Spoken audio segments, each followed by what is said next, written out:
All right, we're live. Hello, friends. Hey, good to see everybody. Good to Yeah, see you.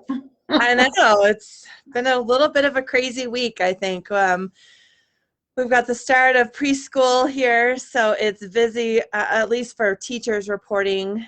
Parents in Douglas County and our schools are starting up again. You've been away at a seminar stuff, so it's just been a week. It has been a week and it's only what, Wednesday? Only Wednesday. Only Wednesday. Yeah. Yeah. Well, I did watch the movie, so yay. All right, yeah, for those of you who don't know, this week our movie is The Pursuit of Happyness, spelled wrong. There's a little part in the movie, you'll understand why, but it's Happyness. Stars Will Smith. It's an older movie. You can rent it on Amazon Prime or any of your other platforms. So what'd you think, Barb? I have to say my eye's itching, sorry. It was the first time I've seen it. I mean, I always wanted to see it and I never got around to it. And what a great movie. What a great movie. Yeah. I cried at the end. And I think part of that was just a release of tension because, we're just wound up in him achieving his goals that he set, his dream that he has in front of him. And to have him as the one selected and the whole ending, which I don't totally want to give away,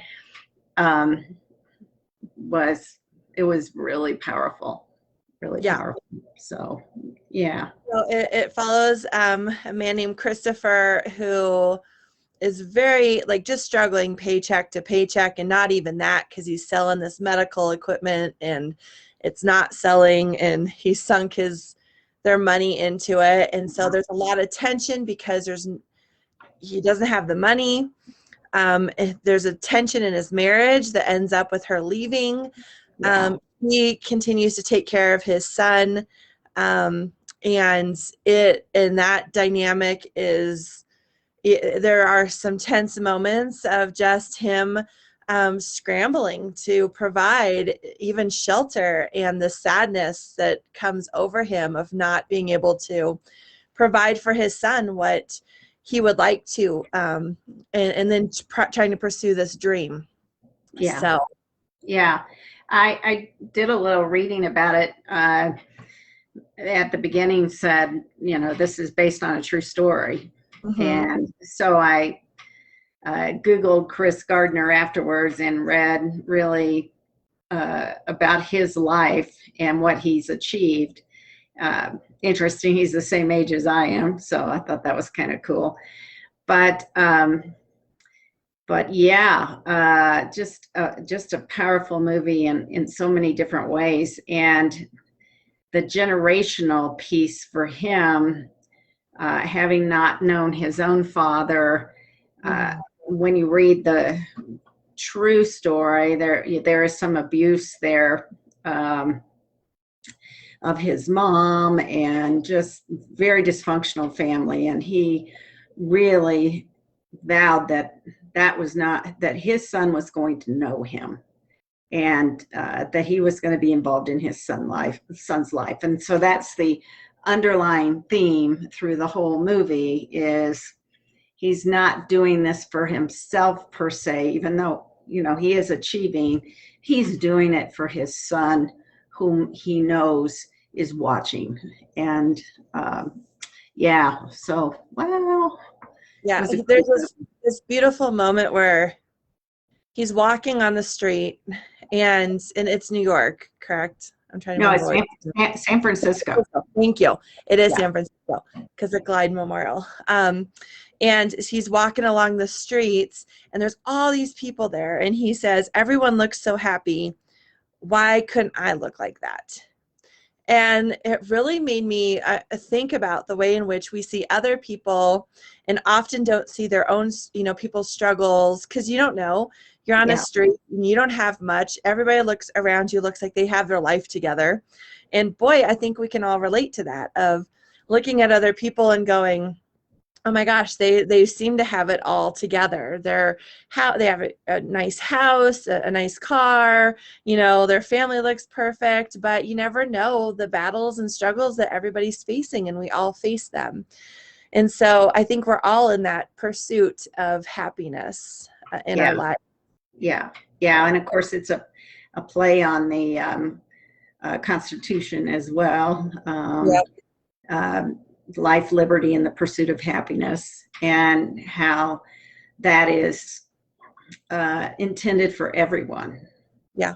And yet for some it is a pipe dream. Yeah. And what the Will Smith character goes through to get to that place of happiness is his perseverance, his tenacity, his risk-taking, his, he kind of bluffs on occasion. It reminds me of the old saying, fake it till you make it. Mm-hmm.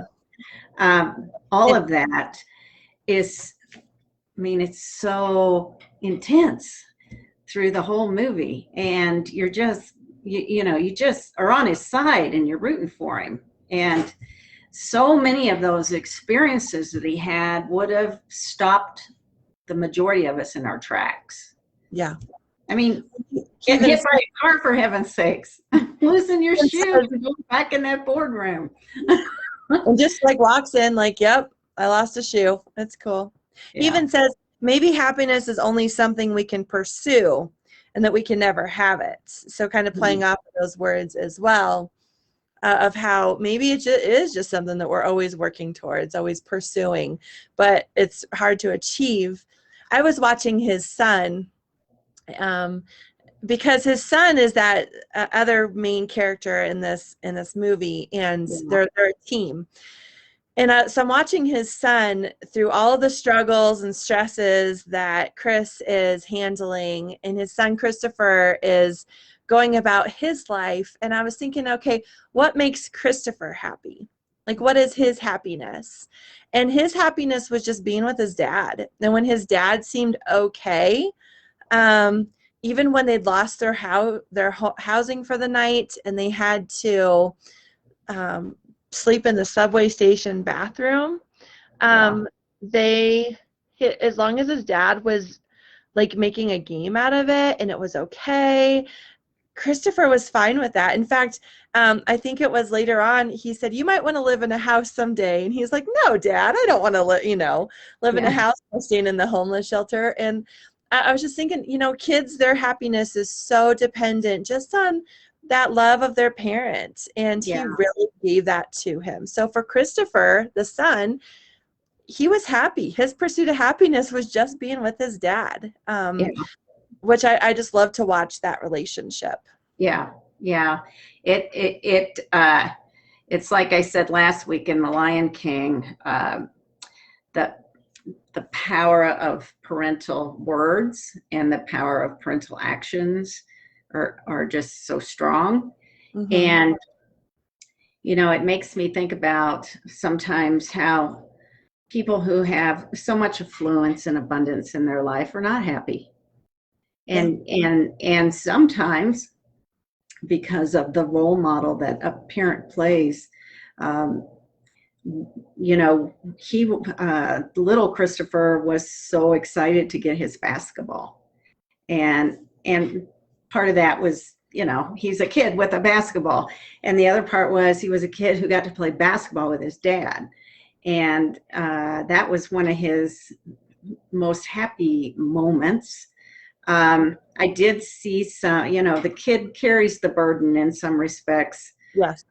Through the daycare, through wondering if mom left because of him, which is a very normal reaction for kids to have because they fill in the blanks. Yep. And so you do see some of that too. And you can see when Will Smith's at the end of his rope and it trickles down. Mm-hmm. But for the most part, the two of them together are resilient, and it's it just makes you root for him. Yes. You know, it makes you root for him. Yeah.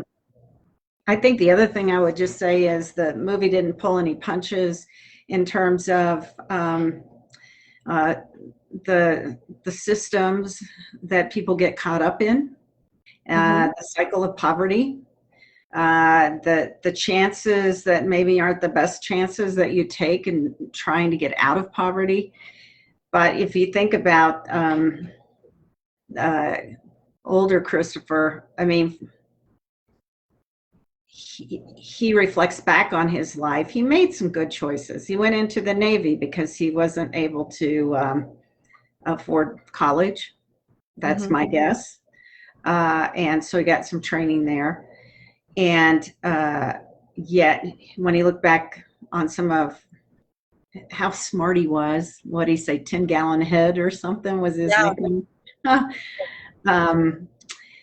That he didn't have anyone guiding him.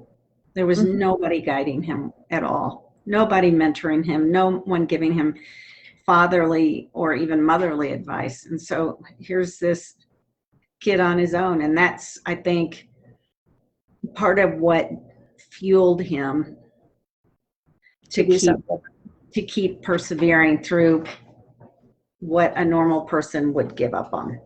Well, and you think about like the cycle of poverty, right? Like he gets he's getting kicked out of his apartment, so he's painting so he can have another week, so they're not out on the street the next day. So he's painting for his landlord, and the next day he's got the interview, and the cops show up and arrest him on the spot because he hasn't paid his unpaid parking tickets. And so he gets to to jail, and he does a check, but it has to wait to clear for the next morning. So he has to stay the night in jail, barely has enough time to run to the interview. He's still in his paint clothes, like just looks ridiculous as you think about the professionals who are gathered there. And like, what a great moment to actually have somebody go, okay, we see that you look ridiculous. We're going to give you a chance. Yeah. Like, and how great just even having a chance must have felt for him, because he probably didn't have a lot of chances offered to him by other people. He's trying to fight, one of his friends for $14, like the whole movie. Yeah. So there's not a lot of this seeing his worth and giving him chances. And so that was a huge chance that somebody gave him, and just how powerful that was in his life to move him into a new space. So yeah. And how he used the Rubik cube to prove his intelligence, and that whole scene. And then yet, he's running from the taxi driver afterwards because he doesn't have the money to pay his taxi fee. Yeah. Well, and you also see like how much people who have money don't notice. And, hey, lend me $5, I'll pay you back. But to him, it was his last. I mean, it was money for food for his son and him, and to give that $5 hurt. And I was thinking about how often, in my life, do I just kind of take for granted, here, hey, can you help out paying for this or whatever? Yeah. And it's not a big deal to me, but it could be a big deal to somebody else. And so it's that privileged place that often we kind of neglect as we might have. And that could be in a lot of different ways in our systems. So yeah, absolutely. Yeah. Good movie. Good choice. Thank you. Yes. Yeah. The Pursuit of Happyness. I think when you're going back to school, you have to pursue it as a parent. I'm going to pursue happiness this week. So nobody in this house is happy. So oh gosh, that's funny. Oh, yeah. I think the last thing that was powerful interesting for me was the connection with Glide Memorial, and of course that's where Bishop Karen served before she came on, was made a bishop. How that church historically in San Francisco has been a voice for the voiceless and the marginalized, and how I read afterward in this guy's, I guess, biography, that he ended up, he went with a firm. Then in, I think it was 87, he created his own brokerage firm, which he sold, I think, his minority share, I want to say in the early 2000s or something like that. But he gave a donation of $50 million to Glide Memorial as a way to say thank you. And that was the real Cecil Williams in the movie too. So yeah, so it was pretty cool.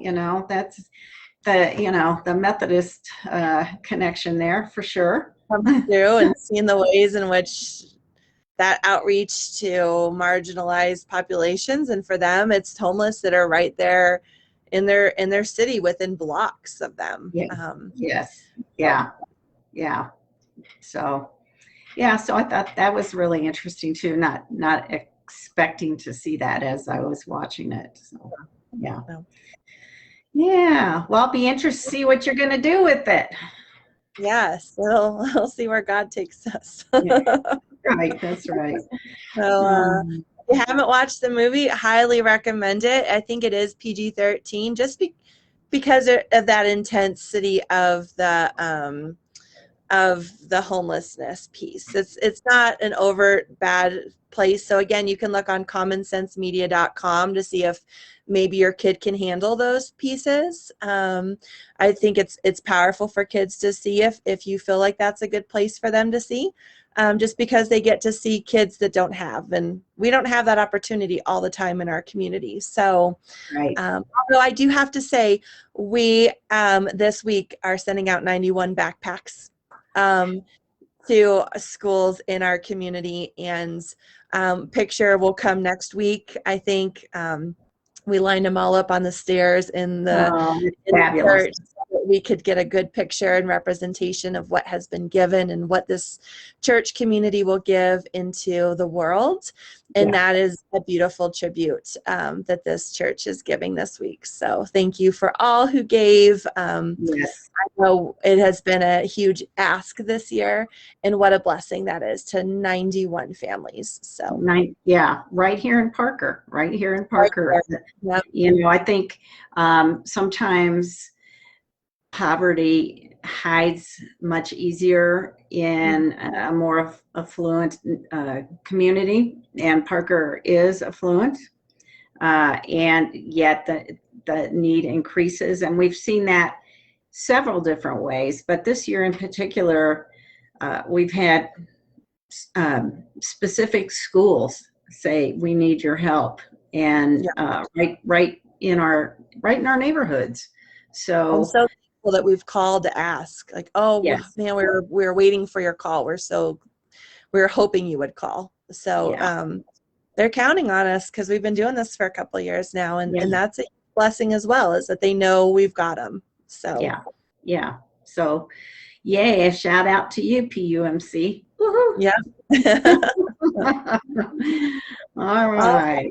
Well, we'll see you on Sunday, normal service times, 9 and 10:30, and we'll pursue some happiness together. You mean we're not having a fun fest every Sunday? I wish. Wouldn't that be fun? Just the bubbles. Maybe we just have the foam every Sunday. That's a way to pursue happiness. So. Well, we don't have foam this week, but we do have pies. We do have pies. And you can still do your peaches and pears. So pears, pies, and new members. It's going to be a great Sunday. It is. So we look forward to it, and we'll see you on Sunday, our friends. Sounds good. All right, Cody, see you later. Sounds good. All right, bye. Okay, bye.